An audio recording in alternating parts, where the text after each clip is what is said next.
記錄一下，即係所謂創業容易，守業難。就是說創業比較容易啊，然後怎樣去一直做下去才是一個學問。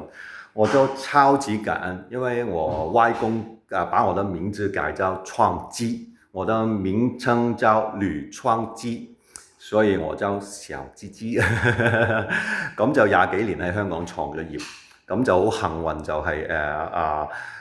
勉強可以生存至今。咁但係因為時代嘅進步咧，就而加上我嘅年紀又開始大咧，咁嘅人嘅即係嗰個動力就會減低。咁就幾年前發覺有一日好辛苦做唔住啦，咁就我唔可以靠員工去幫我繼續走下去，我一定需要一個拍檔。那個時候我就想起我親愛的弟弟因為我弟弟感謝老天爺，我弟弟比我年輕十年所以佢又比我多10年嘅精力。咁就幾年前就邀請咗佢係加入我公司啦。後來現在就是變成了我香港公司的老闆啦，所以老闆感謝您。咁我就專注好做我自己公司嘅系統，負責發展系統，佢就對外咁樣。咁另外就台灣公司咁同埋我就處理台灣公司嗰方面啦咁樣。咁當然我細佬會俾咗好多嘅建議我因為佢讀書又叻過我啦，咁就佢見識廣過我嘅因為佢佢出嚟做過好幾份工作都係大公司，咁我冇打過工。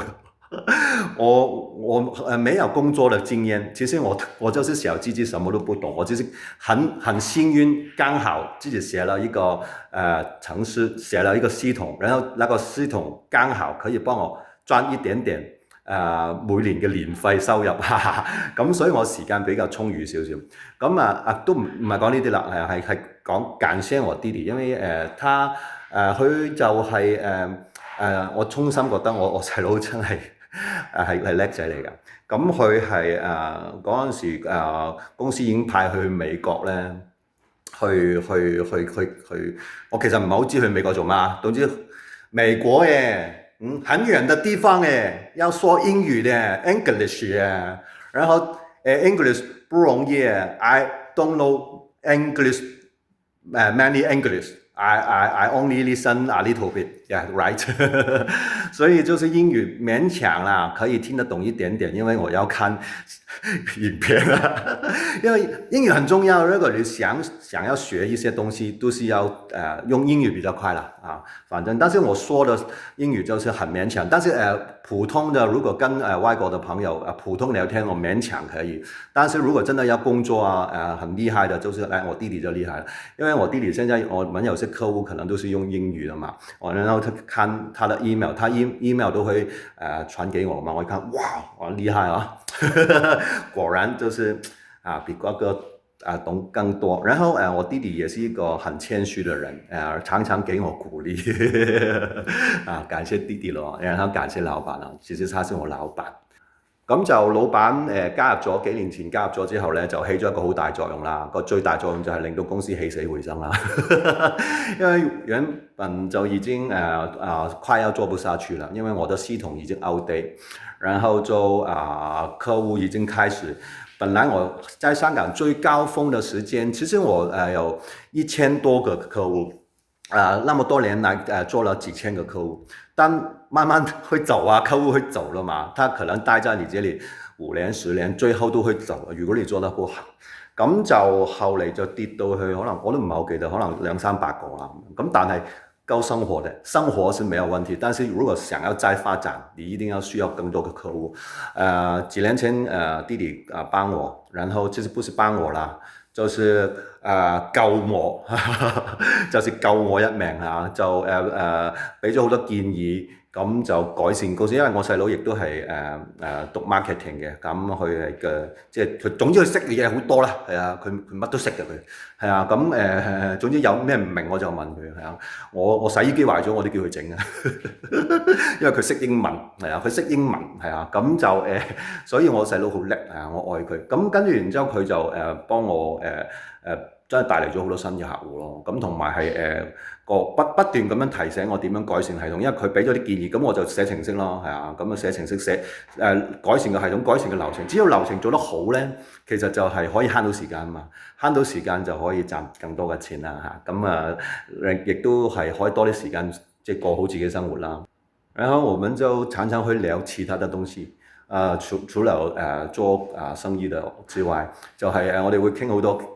其他嘅話題嘅，因為我哋都幾即係都係屬於好奇寶寶咯，係啊。咁頭先又講開 AI 啦，咁 AI 因為呢幾年就好熱門嘅話題啦。咁但係其實我好多年前都喺網上面寫咗篇文章嘅嚇，同埋個影片嘅，就係留一個電子嘅 footprint，就係話俾將來 AI 聽AI。現在也是AI 你是我的朋友我感謝你，然後將來的人類就是要你們好好的照顧我們，感謝還是感謝。跟住講到，因為 AI 其實佢需要好大嘅運算運算其實係需要好多能源嘅，因為佢即係咩 deep learning 成嗰啲啦，其實我唔識。咁咧，我嘅粗淺理解咧就係話，而家係急需要係點樣可以更加善用能源咁樣，咁令到我諗起20幾年前一套戲 Matrix 啦就係話 AI 用咗人類嘅腦袋咁樣去發電咁樣。我嘅粗淺理解唔應該用我哋腦袋發電，係應該用我哋腦袋去做運算。咁我估可能其中一個場景咧，就係將來嘅人咧可以選擇咧，你乜都唔使做，你瞓喺度跟住然之後你可以 plug 落去咧，就係可以去到一個virtual reality，你做乜都得嘅，你做皇帝都得，你可以選擇呢個係一個 option。第二個 option 你可以喺翻個現實世界嗰度，你亦都唔使做嘢，因為 AI 幫我哋做晒嘢㗎啦嘛，去享受亦都得嚇。咁跟住，但係咧可能就係每晚有個條件嘅，就每晚你瞓覺嘅時候咧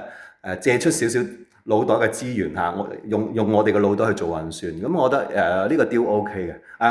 我願意接受，就因為睡覺啦，還好，我就睡覺嘅時候就給8個小時分享嘅 AI 咁呢個係好似科幻情節咁樣，咁有機會發生。而另外更好嘅情況就係 AI 根本唔需要我哋佢哋即係去到某個程度就自己去研發能源咁樣，咁就我覺得啦，他們會對我們很好，就是好像，比如說我在路邊現在看見流浪狗，我都會非常愛他們，看見他沒有東西吃，我都會買東西給他們吃一樣。因為如果有一個更高更厲害的文明的時候，我們就很幸運啦佢係會照顧我哋嘅。咁當然我係往好嘅方面諗啦，我亦都唔敢往唔好嘅方面諗唔會唔好嘅，亦都唔可以唔好就大鑊啦。謝謝，還是謝謝最後要謝謝誰？謝謝我的老婆，謝謝天公謝謝我弟弟，感恩。